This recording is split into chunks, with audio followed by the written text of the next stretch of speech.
بسم اللہ الرحمن الرحیم۔ السلام علیکم ورحمۃ اللہ وبرکاتہ۔ اللہم صلی وسلم علی نبینا محمد صلی اللہ علیہ وسلم۔ میرے پیارے ناظرین، کیسے ہیں؟ امید ہے خیر وعافیت سے ہوں گے۔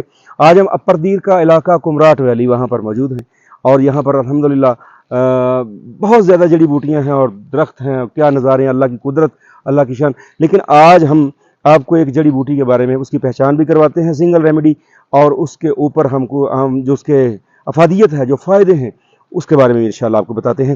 تو یہ میرے سامنے یہ سرخ پھولوں والی ایک جڑی بوٹی موجود ہے۔ یہ جو ہے، اس کے پتے بھی بڑے خوبصورت ہیں، اللہ کی قدرت ہے۔ یہاں کے لوگوں کو ان چیزوں کے بارے میں بہت کم علم ہوتا ہے، لیکن میں آپ کو بتاتا ہوں۔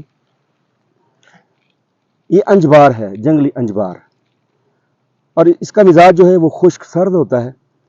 نکسیر جن کو بہت زیادہ آتی ہے، اس کی جڑ نکال کے اس کا سیرپ تیار کیا جاتا ہے، شربت تیار کیا جاتا ہے، اور وہ شربت اگر دن میں 3 بار، اگر بچہ ہے تو 1 کپ میں 2-3 چمچ ڈال کے وہ پلائیں، اگر کوئی بڑا ہے تو اس کو ایک چٹانک کے یعنی 50 ml سیرپ جو شربت جو ہے وہ 1 گلاس پانی میں ڈال کے پلائیں، تو انشاءاللہ نکسیر کسی وجہ سے آ رہی ہو، یا خواتین کے اندر جو استحاضہ کی کثرت حیض کی بیماری ہے، یا بواسیر کا خون بہت زیادہ آ رہا ہو، یا اکثر کو کہہ لیں کہ قے کے ساتھ یا بلغم کے ساتھ خون آتا ہے، ان کے لیے فوری طور پر یہ خون کو روک دیتا ہے، خشک سرد مزاج کا حامل ہے۔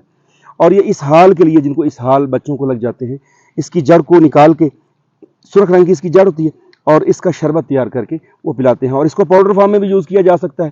اگر اس کی جڑیں لے لیں خشک کر کے، تو خشک پنساری سے بھی آپ کو مل جائیں گی، تو ان کو آپ بالکل باریک فائن پاؤڈر کر لیں، اور اس کی مقدار بچوں کے لیے کہہ لیں کہ 75 ملی گرام سے لے کر 125-250 ملی گرام، بڑے آدمی کے لیے ½ ٹی اسپون تک یہ دے سکتے ہیں، اور یہ اللہ کی رحمت سے آپ کے بواسیر کے خون کو روکے گا، خواتین میں استحاضہ، حیض کی زیادتی، اور بچوں کے اسہال، وہاں پر اس کے بے شمار نتائج ہیں۔